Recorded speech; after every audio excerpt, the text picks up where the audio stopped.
Fable, one of the most highly anticipated Xbox games yet, is the latest game from designer Peter Molyneux, whose last game, Black and White, also let you make decisions as to whether to be good or be evil, and see how those decisions would manifest themselves literally within the game world.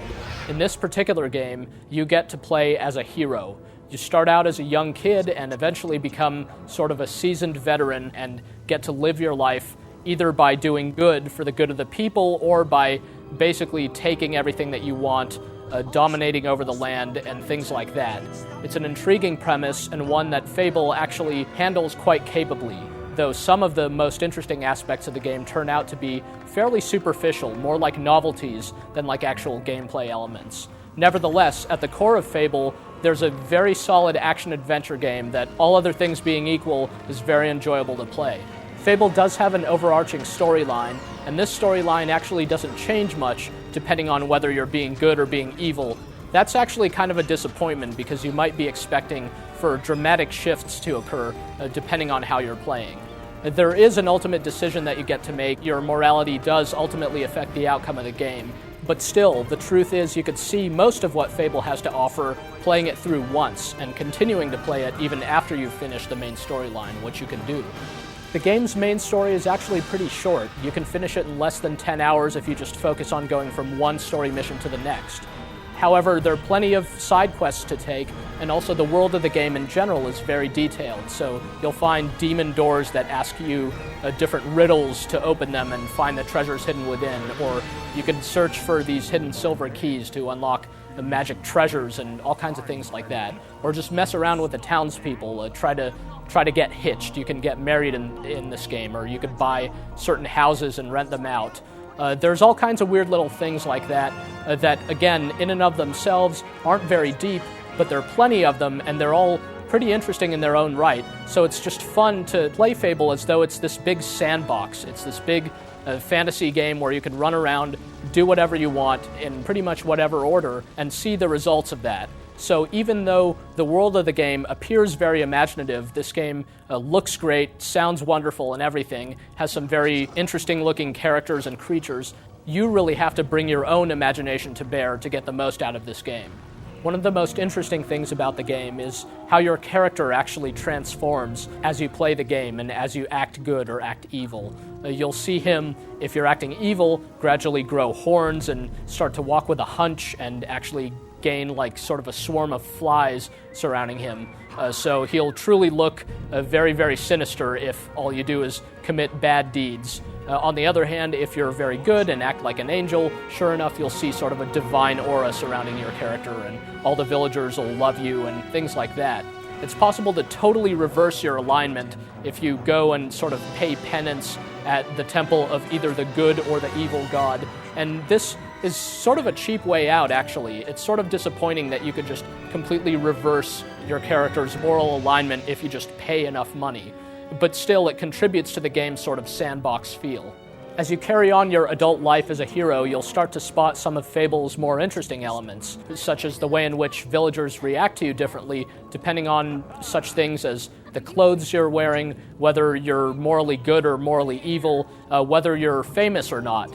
You'll see them perhaps flee in abject terror of you or run around and applaud you if they're really happy to see you. These types of things are really cool, and you'll also sometimes hear characters refer to you by your title. For instance, you might choose a title like Ranger or Chicken Chaser or Maleficus or something like that, and you'll hear villagers saying, "Oh, it's Maleficus!" Maleficus!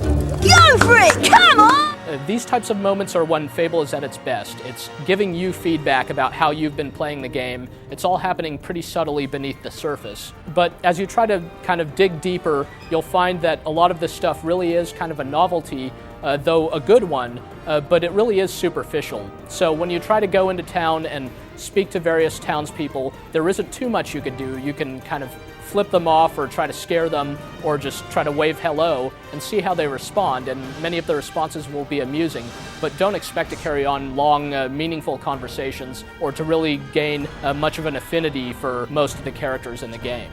The game controls well and has a good solid feel to it. Regardless of whether you're fighting enemies toe-to-toe, using your bow, or blasting foes with magic, there's a pretty intuitive system that you're taught early on during the context of your character's childhood, so you'll pick up on the controls pretty quickly and then be able to stomp around the world of Albion.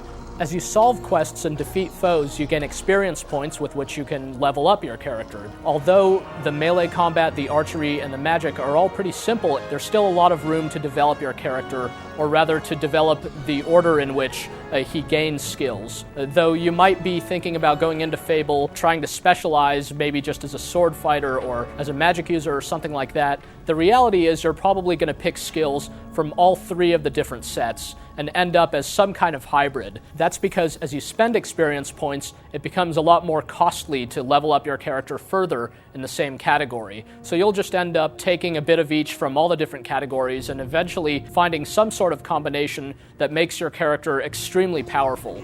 You'll be using magic to slow down time or become immensely strong for a temporary period and will just run around behind most of your foes and hack them to death. Actually, as a result of this, Fable really isn't a particularly challenging game. All you have to do is get past the initial learning curve and you'll see that most of the enemies really don't pose much of a fight. The game's technical merits are very significant indeed. The game looks outstanding. It just has a lot of detail and imagination in the environments especially and in the main character as well. It really doesn't cease being fun to kind of zoom in on your main character, check him out, see how he's maybe going gray or gaining some battle scars, or see how different hairstyles and things like that affect him. This is all very cool stuff, sort of virtual dollhouse type stuff that again plays into the whole notion that this is a choose-your-own-adventure type of game. It really is what you make it. The audio, meanwhile, is quite possibly the highlight of Fable. It's got this classical music score that is really the single most epic thing about the game. It really does a lot to create the fantasy feel, and likewise, there are just really good ambient noises, excellent voice acting. It all comes together quite well and does create sort of a cohesive feel for the world, even though as you're traveling around, there's some pretty frequent loading times as you travel from one small map to the next. The game doesn't feel seamless and sort of holistic. It doesn't feel like a big, huge world, but it's still very cool to explore around in. There are tons of little aspects to Fable. There are lots of little interesting things, like you could go to taverns and play bar games with the local residents and trade goods from one merchant to another and try to get the highest price, get married to maybe multiple people, all kinds of just weird little things like that you're actually liable to miss altogether if all you do is play through the main story mode. Fortunately, the main story mode is quite good, though it's not especially remarkable. Nevertheless, when you take everything as a whole in Fable, there really is a great game here with a lot of interesting things to see and do, a lot of genuine humor and creativity, and just a lot of real charm. So this is a game that you might not be playing for many, many weeks, but it's going to stick with you for a long time to come.